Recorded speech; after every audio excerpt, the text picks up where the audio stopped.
The rain drummed against the windows of Miller's Diner as Sarah wiped down the last table of her evening shift. At 28, she had been working as a waitress for 3 years while studying nursing at the community college. Her small apartment barely covered the bills, but Sarah never complained. She believed that life had a way of rewarding those who stayed positive and helped others. As she prepared to close up, Sarah noticed an elderly man sitting alone in the corner booth. He had been there for over 2 hours, nursing a single cup of coffee that had long gone cold.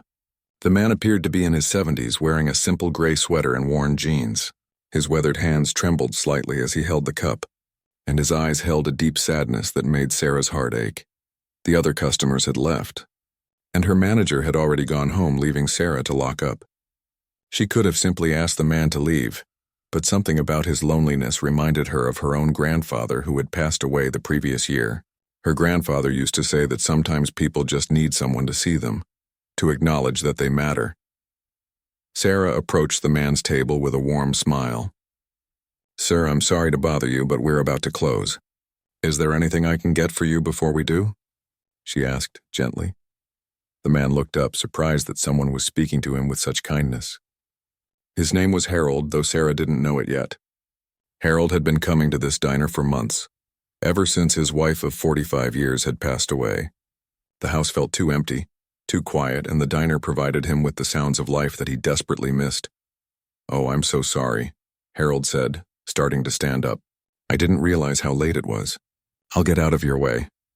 Sarah noticed how slowly he moved, as if every joint in his body ached.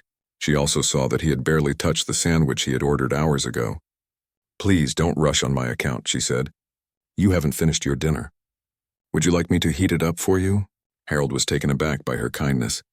In the months since his wife's death, most people treated him as invisible. His own son rarely called, too busy with his important business deals and social events. The last time they had spoken, it had ended in an argument about Harold moving to a nursing home. "That's very kind of you." "But I should go," Harold replied, reaching for his wallet with shaking hands. Sarah watched him struggle with the bills, dropping one on the floor. She quickly picked it up and handed it back to him. "You know what? I was about to make myself some dinner anyway. Would you mind if I joined you? I hate eating alone." This was not entirely true. Sarah had planned to go straight home to study for her upcoming exam, but something about this lonely man tugged at her heart. She had been raised by a single mother who taught her that small acts of kindness could change someone's entire day. Harold's eyes brightened for the first time in weeks. "Are you sure? I don't want to keep you from your family." "It's just me," Sarah said with a smile. "Let me heat up your sandwich and make us both some fresh coffee. The good stuff, not the bitter brew we serve during the day." As Sarah bustled around the kitchen, Harold felt something he hadn't experienced in months: hope. This young woman, who owed him nothing, was choosing to spend her time with him. He straightened up in his seat and smoothed down his gray hair, wanting to be presentable for his unexpected dinner companion. Sarah returned with 2 plates of food and steaming mugs of coffee. She had prepared a simple meal for herself: grilled cheese and tomato soup, comfort food that reminded her of her childhood. She set Harold's reheated sandwich in front of him, along with a bowl of soup she had warmed up. "I hope you don't mind the company," Sarah said, settling into the booth across from him. "I'm Sarah, by the way." "Harold," he replied, his voice stronger now, "and I can't remember the last time I had such pleasant company for dinner." As they began to eat, Sarah noticed Harold's hands were steadier now. Color had returned to his cheeks and he sat up straighter. She realized that sometimes loneliness could be as devastating as any physical ailment. Her nursing studies had taught her about the importance of human connection for overall health and well-being. "Do you live nearby, Harold?" Sarah asked, genuinely interested in getting to know this kind-faced man. Harold nodded, swallowing a bite of his sandwich. "About 10 minutes away. I've lived in the same house for 20 years. My wife and we raised our son there." His voice became quiet. "She passed away 6 months ago." Sarah reached across the table and gently touched his hand. "I'm so sorry for your loss. That must be incredibly difficult." For the first time in months, Harold felt truly heard. This young woman wasn't rushing to change the subject or offering empty platitudes. She was simply present with him in his grief, and that meant more than she could ever know. The conversation between Sarah and Harold flowed naturally, as if they were old friends catching up after years apart. Harold found himself sharing stories about his late wife, Margaret, and how they had met at a church social when they were both 19. Sarah listened intently, asking thoughtful questions and laughing at Harold's gentle humor about their early dating mishaps. Margaret always said I was too shy to ask her to dance. Harold chuckled, his eyes twinkling with the memory. She was right. She finally had to ask me herself. I was terrified I'd step on her toes, but she said I was the best dancer she ever knew. I think she was just being kind. Sarah smiled warmly. She sounds like a wonderful woman. How long were you married? 45 years, Harold said proudly. We were supposed to celebrate our 50th anniversary this December. She had already started planning the party. His voice grew quiet again, but this time it was filled with love rather than just sadness. Sarah could see that talking about Margaret brought Harold both joy and pain. She understood this complicated grief from watching her own mother after her father had left when Sarah was 12. Sometimes the best memories hurt the most because they reminded you of what you had lost. Tell me about your son, Sarah said gently, hoping to steer the conversation toward happier territory. Harold's expression changed, and Sarah immediately regretted the question. His shoulders sagged and he stared down at his coffee cup. David is very successful. He runs his own business, makes more money than I could ever imagine, but we don't see eye to eye on much these days. Sarah waited patiently, sensing there was more to the story. She had learned from her nursing training that sometimes people needed space to find their words, especially when discussing painful topics. After Margaret died, David thinks I should sell the house and move into one of those senior living places, Harold continued. He says it would be easier for everyone. But that house, it's where we built our life together. Every room has a memory. How do you just walk away from 45 years of memories? Sarah nodded understandingly. That must be a really hard decision. Does David visit often? Harold shook his head. He's very busy. Important meetings, business trips, charity events. The last time he came by was for Margaret's funeral, and we ended up arguing about the house. He thinks I'm being stubborn and impractical. Maybe he's right, but I'm not ready to let go yet. Sarah could hear the hurt in Harold's voice. She thought about her own relationship with her mother, how they talked every few days despite their busy schedules. She couldn't imagine what it would be like to feel so disconnected from the only family you had left. I think it's important to grieve in your own way, and in your own time, Sarah said carefully. Moving is a big decision, especially when you're already dealing with so much loss. Harold looked up at her with surprise. Nobody had acknowledged his right to grieve at his own pace. Everyone seemed to have opinions about what he should do and when he should do it. David's friends, the neighbors, even his doctor had all suggested it was time to move on and make practical decisions. Thank you for saying that, Harold said, his voice thick with emotion. Sometimes I wonder if I'm losing my mind. Everyone seems to think they know what's best for me. You're not losing your mind, Sarah said firmly. You're processing one of the biggest losses a person can experience. There's no timeline for that. As they continued talking, Sarah learned that Harold had been a high school history teacher for 35 years. He spoke passionately about his students and how teaching had given his life meaning. Margaret had been a librarian at the same school, which was how they had grown even closer over the years. They were both retired when she became ill. I miss having a purpose, Harold admitted. Teaching gave me something to get up for every morning. Now the days just stretch on endlessly. Sarah understood this feeling. During her most difficult times, work and school had provided structure and meaning when everything else felt chaotic. Have you thought about volunteering? There are lots of organizations that could use someone with your experience. Harold's eyes lit up slightly. I used to volunteer at the literacy center downtown, but I stopped after Margaret got sick. I needed to take care of her full-time those last few months. Maybe it's time to go back, Sarah suggested. When you're ready, of course. They talked for another hour, long past the diner's usual closing time. Sarah found herself genuinely enjoying Harold's company. He was intelligent, funny, and had a lifetime of interesting stories. He had traveled with Margaret, taught thousands of students, and had a perspective on life that came from decades of experience. Harold, meanwhile, felt more alive than he had in months. This kind young woman had given him something precious, her time and attention.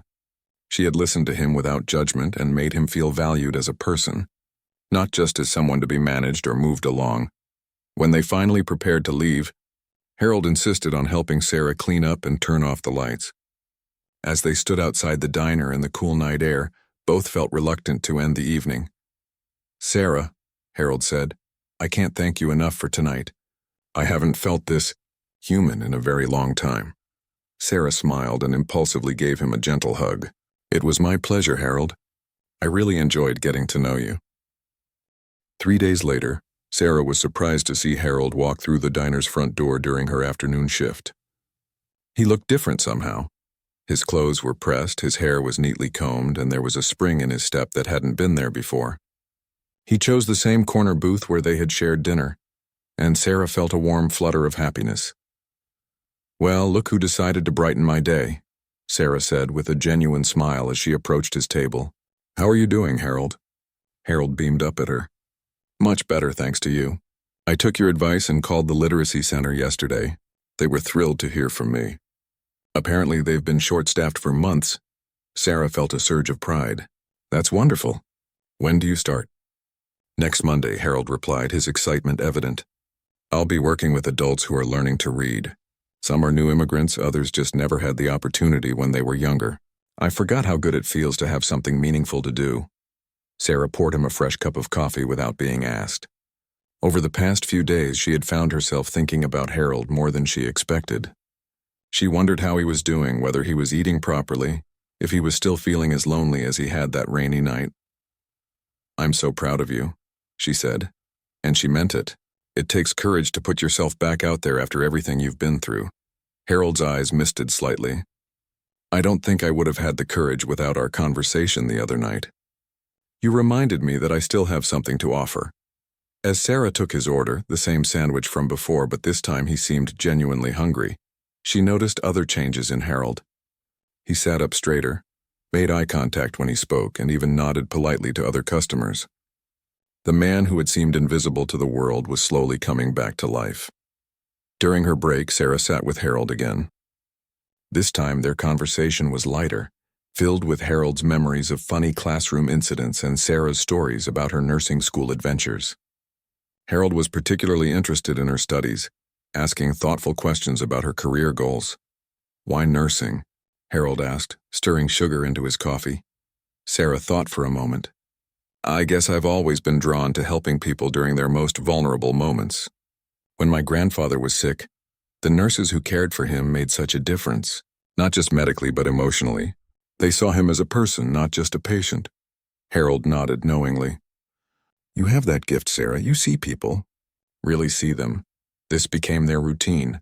Harold would visit the diner 2 or 3 times a week, always sitting in the same booth, always lighting up when Sarah appeared. The other waitresses noticed the change in both of them. Sarah seemed happier, more purposeful, while Harold transformed from a sad, invisible old man into someone with dignity and presence. During one visit, Harold brought a small, wrapped package. "I hope you don't mind," he said shyly. "I found this at a used bookstore and thought of you." Sarah unwrapped it to find a vintage nursing textbook from the 1960s. The cover was worn, but the pages were filled with handwritten notes and highlighted passages. "This is beautiful, Harold. Are you sure you want to give this away?" "It belonged to a nurse named Catherine Morrison," Harold explained.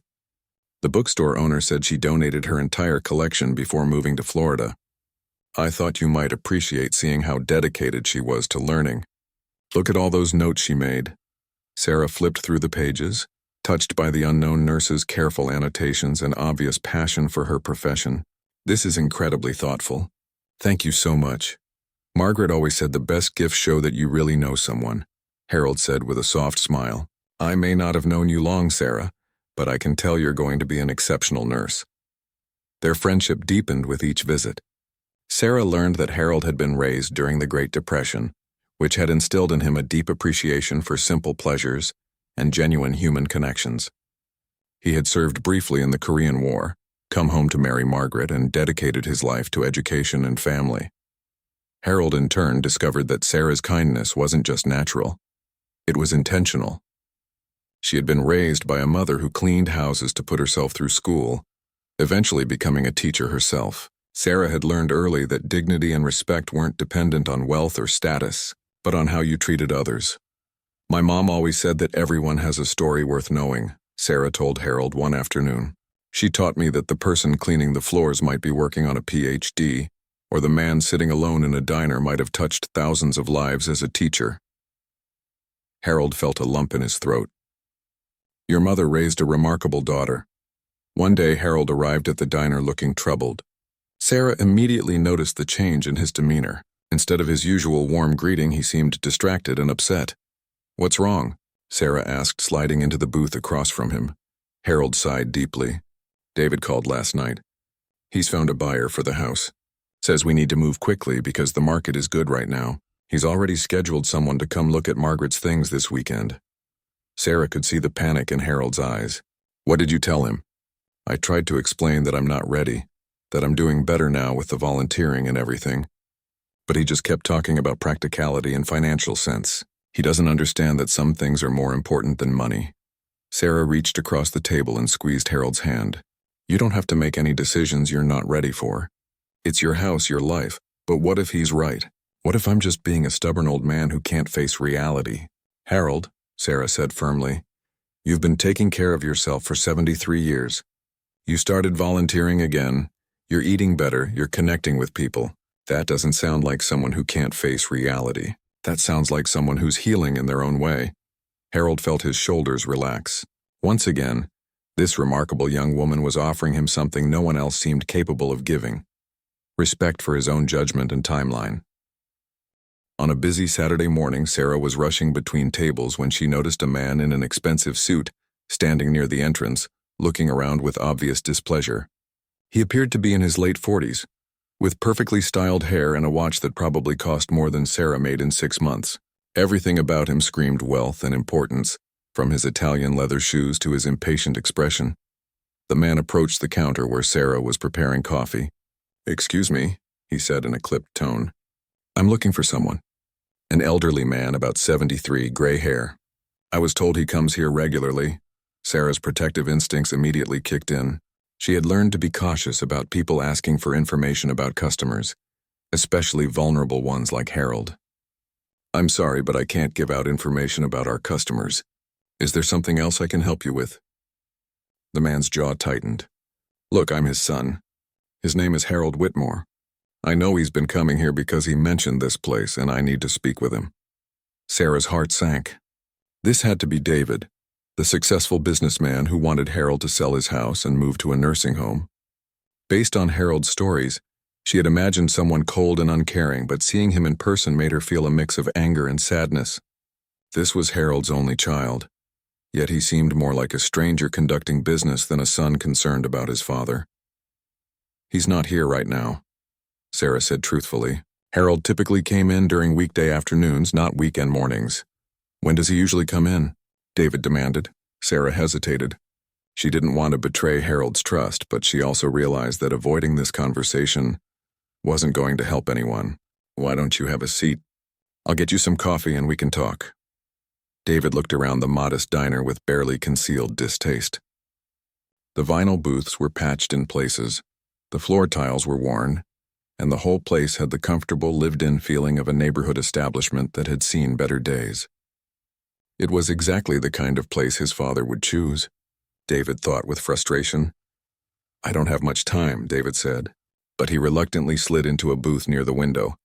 Sarah poured him a cup of coffee and sat down across from him. Up close, she could see the family resemblance. David had Harold's eyes and the same stubborn set to his jaw, but where Harold's face showed kindness and warmth, David's was all sharp angles and impatience. You know my father? David asked, studying Sarah with the calculating look of someone accustomed to sizing up business deals. Harold and I have become friends, Sarah said carefully. He's a lovely man. David's expression softened slightly. Yes, he is. That's why I'm worried about him. Since my mother died, he's been different. Isolated, depressed, not taking care of himself properly. I think he needs more structured care, but he won't listen to reason. Sarah could hear genuine concern in David's voice, which surprised her. Harold had painted his son as caring only about money and convenience, but David seemed genuinely worried about his father's well-being. He has been grieving, Sarah said gently. That's normal after losing someone you were married to for 45 years. I know that, David said, running his hands through his hair. But it's been 6 months and he's getting worse, not better. The house is too big for him to maintain. He's forgetting to eat, forgetting to take his medications. Last month, a neighbor called to tell me they found him confused in his backyard at 2 in the morning. This was news to Sarah. Harold had never mentioned any confusion or memory problems. In all their conversations, he had seemed sharp and alert. I don't want to put him in a nursing home, David continued, his professional facade cracking slightly. But I'm terrified I'm going to get a call that something happened to him. I live 3 hours away and my business requires constant travel. I can't be there to check on him every day. Sarah began to see the situation from a different perspective. She had been so focused on supporting Harold's desire to stay in his home that she hadn't considered the very real safety concerns his son was facing.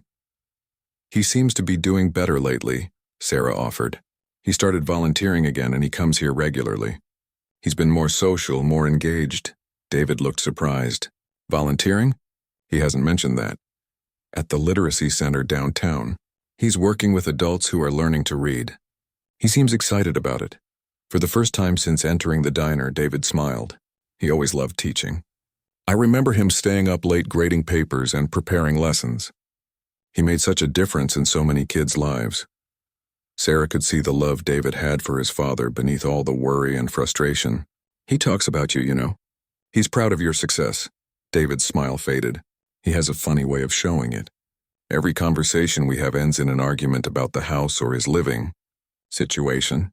Maybe because he feels like you've already decided what's best for him without asking what he wants, Sarah said gently. David bristled. I'm trying to keep him safe. I understand that. But from his perspective, it might feel like you're trying to take away the last connection he has to your mother. David was quiet for a long moment, staring out the window. When he spoke again, his voice was softer. I miss her too. That house holds a lot of memories for me as well. I grew up there, learned to ride my bike in that driveway, brought my first girlfriend home to meet my parents in that living room. Then why are you pushing him to sell it? Because I'm scared, David admitted. I'm scared of losing him too. If something happens to him while he's alone in that big house, I'll never forgive myself.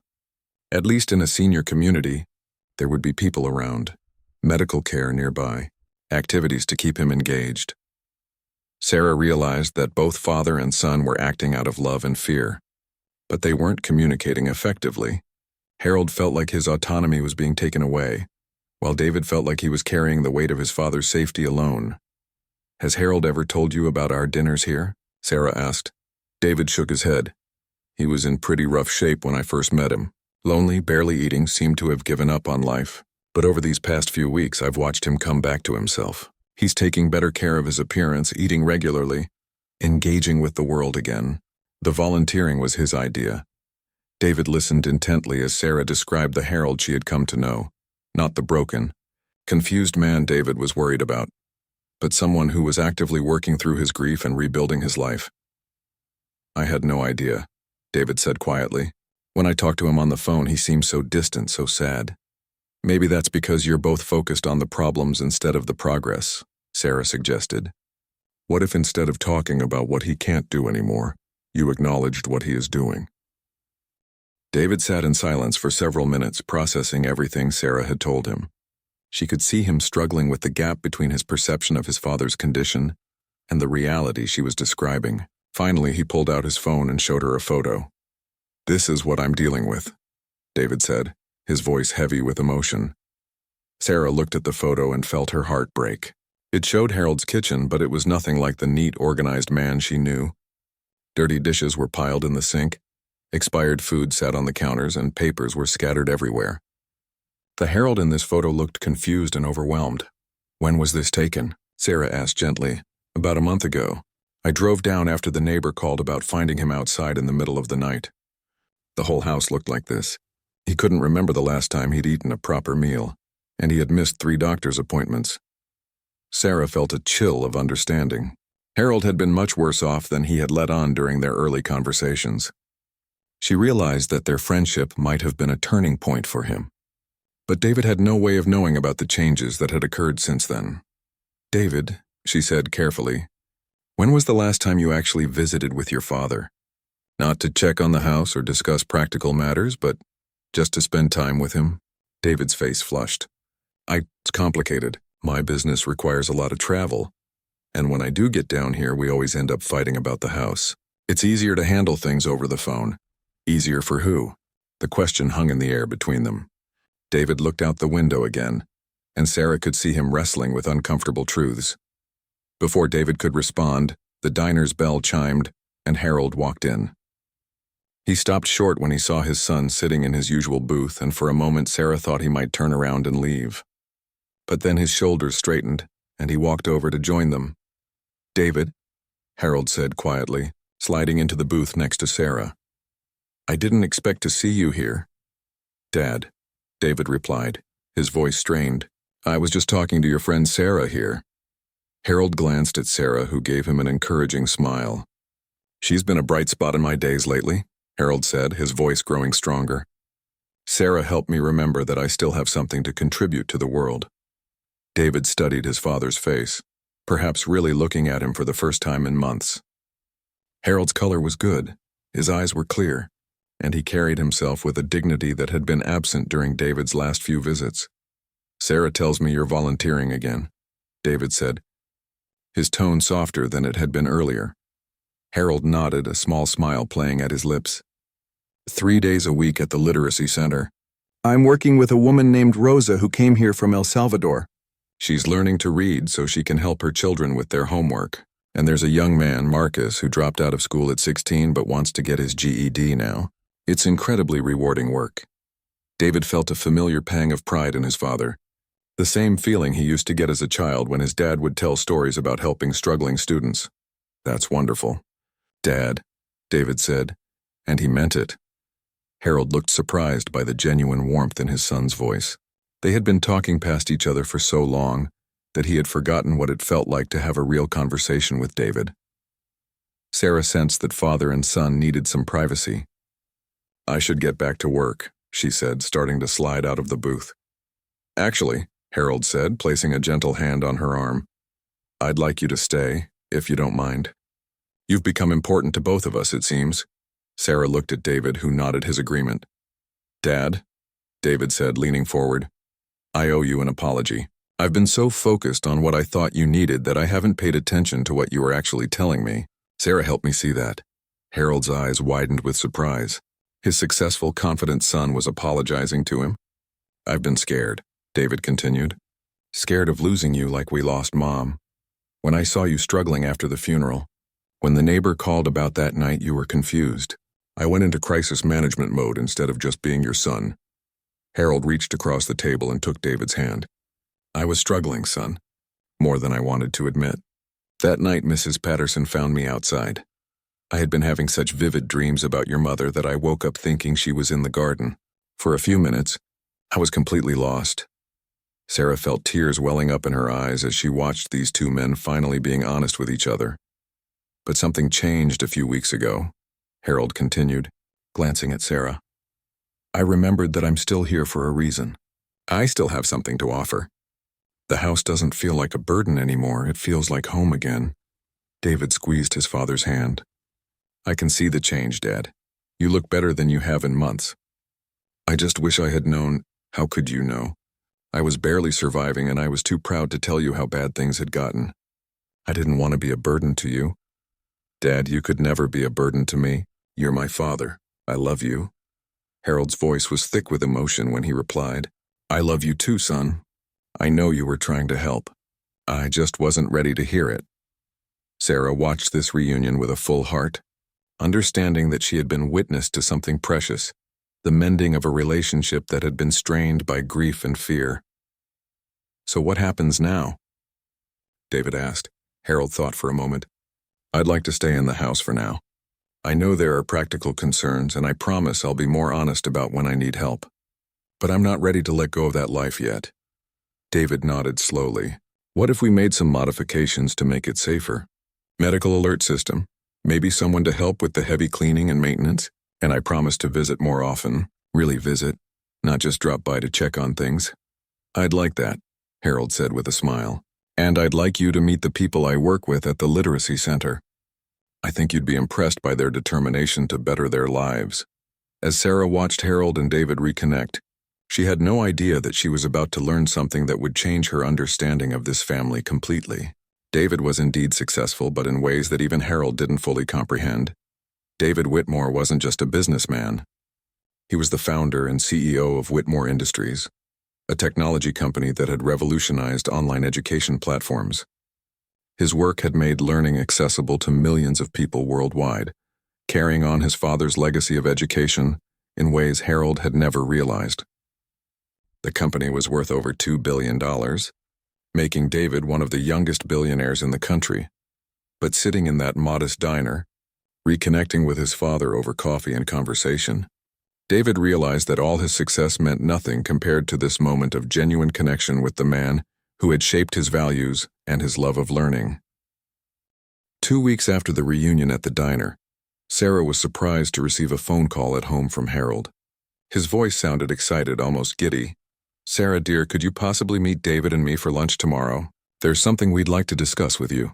Sarah agreed, curious about what could have Harold so animated. She had seen both father and son a few times since their emotional conversation, and their relationship seemed to be healing beautifully.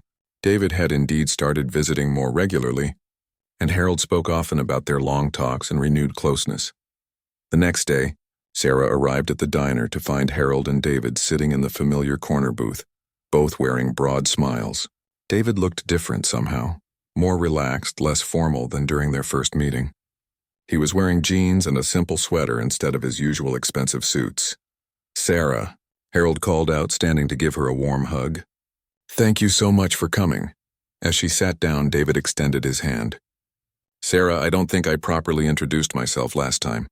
I'm David Whitmore, Harold's son, and I owe you more than I could ever repay." There was something in the way he said his full name that nagged at Sarah's memory, but she couldn't place it. She shook his hand with a smile. "It's nice to officially meet you, David. I can see where Harold gets his kindness." Harold and David exchanged a meaningful look before David continued. "Sarah, my father has told me everything about how you met, how you chose to spend your evening with a lonely stranger instead of going home to study. He's told me about the friendship you've built, the encouragement you've given him, and how you helped him find his way back to living instead of just surviving." Sarah felt herself blushing. "Harold did the hard work himself. I just listened." "You did much more than that," Harold interjected. "You saw me as a person worth knowing when I had forgotten that myself. And then when David came looking for me, you helped bridge the gap between us. You could have just served him coffee and sent him on his way, but instead you took the time to help him understand what I was going through." David nodded enthusiastically. "Sarah, do you know what I do for work?" Sarah shook her head. "Harold mentioned you run your own business, but we never talked about the details." David smiled. "I founded a company called Whitmore Industries. We develop online learning platforms that help people access education regardless of their circumstances. Our programs are used in schools, libraries, and community centers around the world." Sarah's eyes widened in recognition. "Whitmore Industries? I've used your nursing study modules. The interactive anatomy programs helped me prepare for my certification exams. I had no idea. My company has been successful beyond my wildest dreams," David continued. "We've helped millions of people learn new skills, complete their education, and improve their lives. But somewhere along the way, I lost sight of why I started the company in the first place." Harold reached over and squeezed his son's shoulder. "Tell her about the inspiration behind it." David's eyes grew soft as he looked at his father. "When I was 12, Dad brought home a student who was struggling with reading. This kid, Marcus, came from a tough neighborhood and was about to drop out of school. Dad spent hours with him every week, not just teaching him to read, but showing him that someone believed in him. Marcus went on to graduate, got a scholarship to college, and became a teacher himself." "That's beautiful," Sarah said, understanding dawning in her eyes. "Dad did that for dozens of kids over the years," David continued. "He saw potential in people when they couldn't see it in themselves. He changed lives through education and compassion. I wanted to take that same spirit and scale it up, reach even more people who needed a second chance at learning." Harold's eyes were misting. "I never knew that was why you started the company." "We stopped talking about the important things somewhere along the way," David admitted. "I got caught up in board meetings and profit margins and forgot that the real measure of success is the lives you touch." Sarah was beginning to understand why this lunch felt so significant. "Sarah," David said, leaning forward, "my father tells me you're in nursing school, working your way through while supporting yourself as a waitress. He also tells me you want to specialize in geriatric care because you believe elderly people deserve dignity and compassion in their health care." Sarah nodded, wondering where this was going. "Whitmore Industries has been looking to expand into healthcare education," David continued. "We want to develop training programs for healthcare workers, focusing on patient advocacy and compassionate care. We need someone who understands both the clinical side and the human side of healthcare." Harold was practically bouncing in his seat with excitement. "Sarah, David wants to offer you a job. A real job with benefits and everything." Sarah's mouth fell open. What exactly are you offering?" David smiled at her stunned expression. "A position as Director of Healthcare Education Development. You'd help us create training programs for nurses, home health aides, and other healthcare workers. The focus would be on treating patients as whole people, not just medical conditions. It would include a full salary, health insurance, and tuition assistance to complete your nursing degree." Sarah felt dizzy. "David, this is incredibly generous, but I haven't even finished nursing school yet.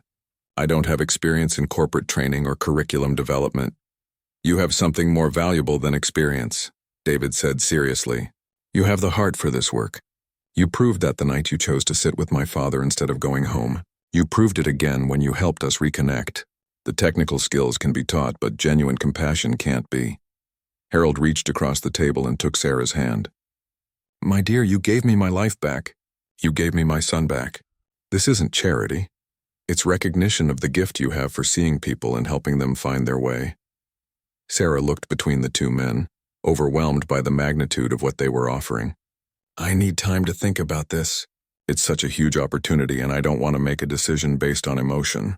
"Of course," David said. "Take all the time you need. But Sarah, I want you to know that this offer isn't just about gratitude. I've spent the last 2 weeks learning about who you are from my father, and from watching how you interact with people here at the diner. You're exactly the kind of person we need on our team." As they finished lunch, Sarah learned more about David's vision for the healthcare education program. He wanted to revolutionize how healthcare workers were trained, emphasizing empathy and patient advocacy alongside clinical skills. The program would provide scholarships for students from underserved communities and offer continuing education for working professionals. "We're not just building another corporate training program," David explained.